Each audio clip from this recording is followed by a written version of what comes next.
সূরা ওয়াকিয়া পড়লে কি রিজিক বাড়ে? নারীদের প্রাইভেসি সম্পর্কে ইসলামের ভাষ্য জানতে চাই। প্রাইভেসি লঙ্ঘনের শাস্তি কেমন হওয়া উচিত? হাদিসের দোয়াগুলোতে ১, ৩, ৪ আলিফ টান থাকলে আর গুন্না থাকলে টান আর গুন্না কি দিতেই হবে? টান আর গুন্না না দিলে কি গুনাহ হবে? আমার সন্তান জন্মের ১৫তম দিনে মারা যায়, আমি ৭ম দিনে আকিকা দিতে পারিনি, এখন কি আমার মৃত সন্তানের জন্য আকিকা দিতে হবে? ফারিহা আপনি লিখেছেন, সম্প্রতি একটি নামকরা বিউটি পার্লারে হিডেন ক্যামেরা ধরা পড়েছে। এতে অনেক নারীর পোশাক পরিবর্তন দৃশ্য ধারণ করা হয়েছে। নারীদের প্রাইভেসি সম্পর্কে ইসলামের ভাষ্য জানতে চাই। প্রাইভেসি লঙ্ঘনের শাস্তি কেমন হওয়া উচিত? দেখুন, মানুষের প্রাইভেসি লঙ্ঘন করা ইসলামের শরিয়াত দৃষ্টিকোণ থেকে সবচেয়ে ভয়াবহ অপরাধগুলোর মধ্যে থেকে একটি, কবিরা গুনাহ এবং মহাপাপ, এবং এটার শাস্তিও অত্যন্ত কঠোর। নবী করিম সাল্লাল্লাহু আলাইহি ওয়াসাল্লামের একটা হাদিস আমরা এই প্রসঙ্গে জানতে পারি যে কেউ যদি কারোর বাসায় উকি দেয় এবং অনুমতি ছাড়া কারোর বাসার ভেতরে দেখার চেষ্টা করে, নবী সাল্লাল্লাহু আলাইহি ওয়াসাল্লাম পরিষ্কার ভাষায় বলেছেন তার চোখগুলো উপড়ে দেওয়া উচিত বা তার চোখে আঘাত করা উচিত। এখানে নবী সাল্লাল্লাহু আলাইহি ওয়াসাল্লাম আইন হাতে তুলে নিয়ে যে কাউকে এভাবে দায়ী করে তার চোখ তুলে নিতে বা তার চোখে খোঁচা মারতে নবী সাল্লাল্লাহু আলাইহি ওয়াসাল্লাম বলেননি। মূলত তিনি বোঝাতে চেয়েছেন কাজটা এরকম অপরাধ যে এর কারণে তার চোখে খোঁচা মারা উচিত, তার চোখে গুঁতা মারা উচিত, এরকম একটা অপরাধ তিনি করেছেন যে অপরাধের শাস্তি এমন হওয়া উচিত, অর্থাৎ অপরাধটা খুবই ভয়াবহ এবং এটা যেন কেউ না করে। আপনারা জানেন যে কোরআনে কারিমে আল্লাহ রাব্বুল আলামিন পরিষ্কার ভাষায় নির্দেশ করেছেন যে তোমরা যখন কারোর বাসা বাড়িতে, কারো অফিসে, কারো কোথাও তোমরা প্রবেশ করতে যাবে, তখন তোমরা তাদের কাছ থেকে অনুমতি প্রার্থনা করবে।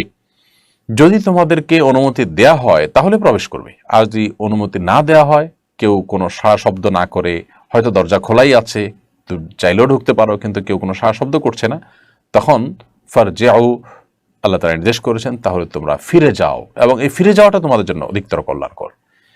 এই আয়াত এবং হাদিস থেকে দিনের আলো মতো পরিষ্কার হয়ে যায় যে মানুষের প্রাইভেসিকে ইসলাম কিভাবে দেখে। সেখানে হিডেন ক্যামেরা লাগিয়ে মানুষের এই প্রাইভেসি নষ্ট করা এবং গোপনে ভিডিও ধারণ করা, এটা অত্যন্ত জঘন্য অপরাধ। আমাদের সমাজে আজকাল এ ধরনের অনেক বড় বড় অপরাধ আছে যে অপরাধগুলোকে আমরা অপরাধ মনেই করি না। অনেক ক্ষেত্রে আমরা এগুলোকে জাস্ট মজার ছলে নেই। হ্যাঁ, কিছু কিছু ক্ষেত্রে বন্ধুবান্ধব লেভেলে যেটা প্রাইভেসি লঙ্ঘনের পর্যায়ে না যায়, জাস্ট রসিকতার লেভেলে থাকে, সেটা হতে পারে। কিন্তু এই যে বিউটি পার্লারে মেয়েদের পোশাক পরিবর্তনের দৃশ্য হিডেন ক্যামেরা ধারণ করা, হোটেলে বিভিন্ন রকমের হিডেন ক্যামেরা রেখে সেটা দিয়ে ধারণ করা, অথবা এক বাড়ি থেকে অন্য বাড়ির পুরুষ মহিলা অন্য মানুষদের প্রাইভেসি বিভিন্ন যন্ত্র দিয়ে দেখা বা সেগুলো ধারণ করা, এগুলো ইসলাম শরিয়ার দৃষ্টিকোণ থেকে কবিরা গুনাহসমূহের মধ্য থেকে একটি। এটার কারণে ইসলামী বিচার ব্যবস্থা থাকলে সেই ব্যক্তির চোখ থাকার কথা না, অর্থাৎ তার চোখ স্বাভাবিক থাকার কথা না। বিধায় এ ধরনের অপরাধের সাথে যারা জড়িত তাদেরকে দৃষ্টান্তমূলক শাস্তি দেওয়া উচিত। মুশকিল আমাদের আইনের ফাঁক ফোকরের কারণে, অথবা আপনার অনেক সময় দেখা যায় যে আপনার মানুষের কোনো প্রভাব প্রতিপত্তির জোরে অন্যায় করে মানুষ পার পেয়ে যায়। দৃষ্টান্তমূলক শাস্তি খুব কমই হয়। আইনের শাসন প্রতিষ্ঠা করার আগ পর্যন্ত আমরা কখনো একটা সভ্য সমাজ গড়েছি সেটি বলার সুযোগ থাকবে না। আল্লাহ তাআলা আমাদেরকে তৌফিক দান করুন। সুলাইমান ইসলাম আপনি লিখেছেন, হাদিসের দোয়াগুলোতে ১, ৩, ৪ আলিফ টান থাকলে আর গুন্না থাকলে টান আর গুন্না কি দিতেই হবে? টান আর গুন্না না দিলে কি গুনাহ হবে? দেখুন, দোয়াতে মিনিমাম ১ আলিফ টান না দিলে যেখানে অর্থ পরিবর্তন হবে সেখানে সেইটুকু লক্ষ্য করতে হবে। এছাড়া ৩, ৪ আলিফ টান হুবহু ৩ বা ৪ আলিফই হতে হবে, ব্যাপারটা এরকম না। এরকম না হলে কোনো অসুবিধা নেই। বিশেষ করে মদ, গুন্না এবং তাজউইদের বিষয়টা কোরআনে কারিমের উপরে লক্ষ্য রাখতে হবে। হাদিসের যদি মূল পাঠ হয়, হাদিসের ভাষ্য হয়, নর্মাল আরবি ইবাদত হয়, তাহলে সেক্ষেত্রে সেখানে যেটুকু টান না দিলে অর্থের মধ্যে বিকৃতি হতে পারে, সেখানে শুধুমাত্র সেটুকু। এটা সাধারণত ১ আলিফ টানের জায়গায় যদি ১ আলিফও না দেন তাহলে সেক্ষেত্রে কোনো কোনো ক্ষেত্রে এ ধরনের হয়, অথবা যেখানে টান নাই ১ আলিফে সেখানে আপনি ১ আলিফ টানলেন, সেক্ষেত্রে বিকৃতির আশঙ্কা তৈরি হয়।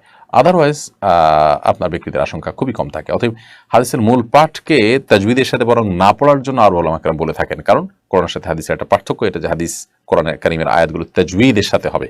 হাদিস বা অন্য সাধারণ আরবি বক্তব্যগুলো নর্মালি আপনি বলে যাবেন, সেখানে তাজউইদ, ৩ আলিফ ৪ আলিফ, গুন্না এগুলো লক্ষ্য করার কোনো প্রয়োজন নেই।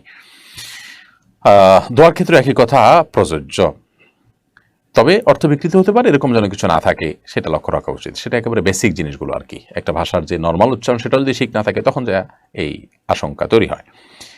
সুমাইয়া নওরিন লিখেছেন, আমার সন্তান জন্মের 15তম দিনে মারা যায়, আমি 7ম দিনে আকিকা দিতে পারিনি, এখন কি আমার মৃত সন্তানের জন্য আকিকা দিতে হবে? সমাধান দিলে আমি ব্যবস্থা নিব। বোন সুমাইয়া, আপনার সন্তান যেহেতু মারা গেছে এখন আর তার আকিকা আপনার দিতে হবে না। তবে 15তম দিনে মারা গেছে মানে হলো 7ম দিনে আপনার আকিকা দেওয়া উচিত ছিল, না হলে 14তম দিনে আকিকা দেওয়া উচিত ছিল। যেহেতু আপনি দেন নাই এবং ইতিমধ্যে মিস হয়ে গেছে, এর কারণে আর আলাদা আপনার কোনো পেরেশানি নিতে হবে না। হোসেন আরাফ আপনি লিখেছেন, সূরা ওয়াকিয়া পড়লে কি রিজিক বাড়ে? ভাই হোসেন আরাফ, বাইহাকির একটি বর্ণনা আছে যে বর্ণনা থেকে আমরা জানি যে সূরায়ে ওয়াকিয়া যদি সন্ধ্যার পরে কেউ তেলাওয়াত করে তাহলে তার রিজিক বাড়ে। তবে এই বর্ণনাটার শুদ্ধাশুদ্ধ নিয়ে মুহাদ্দিসের মধ্যে মত পার্থক্য আছে। অনেক মুহাদ্দিসগণ এটাকে দয়ীফ সূত্রে বর্ণিত বলেছেন, যদিও ফজিলতের ক্ষেত্রে শর্ত সাপেক্ষে জয়ীফ হাদিস গ্রহণযোগ্য হয়। বাট বিশুদ্ধ বা সহি কোনো হাদিস দ্বারা এটা প্রমাণিত নয় যে সূরা ওয়াকিয়া মাগরিবের পরে পড়লে রিজিক বা মানুষের উপার্জনের মধ্যে বরকত হয়। শাহাদাত হোসেন আপনি লিখেছেন, ট্রান্সজেন্ডার আন্দোলনকারীদের একজন সংসদের ট্রান্সজেন্ডারদের জন্য সংরক্ষিত আসন দাবি করেছেন। এ সম্পর্কে আপনার মন্তব্য জানতে চাই। আমরা পুরুষেই শুরুতেই বলে রাখতে চাই যে ট্রান্সজেন্ডার আর হিজড়া এক নয়। তৃতীয় লিঙ্গের মানুষ যাদেরকে হিজড়া বলা হয়ে থাকে, ট্রান্সজেন্ডার আন্দোলনকারীরা বলতে চায় যে তাদেরকে তারা হিজড়া বলে। মেডিকেল টেস্টে এরা শতকরা একজনও হিজড়া বলে প্রমাণিত হয় বলে আমার মনে হয় না। এটা নিয়ে আমার যথেষ্ট ঘাটাঘাটি এবং পড়াশোনা করা আছে এবং যথেষ্ট এটা নিয়ে আমার জানাশোনা করার চেষ্টা ছিল আলহামদুলিল্লাহ। সেই আলোকে আমি বলতে পারি যে সমকামিতাকে প্রমোট করবার জন্য আমাদের সমাজে এই ট্রান্সজেন্ডারটাকে চাপিয়ে দেওয়ার এবং এটাকে প্রতিষ্ঠিত করবার অপচেষ্টা চালানো হচ্ছে। গোটা পৃথিবীতে এই আন্দোলন চলছে। সমকামিতা যখন গেলানো যাচ্ছে না তখন এই ছলছাতুর আশ্রয় তারা নিয়েছে এবং এটার কারণে প্রকৃত হিজড়া যারা তারা নিগৃহীত ঠিকই থেকে যাচ্ছে।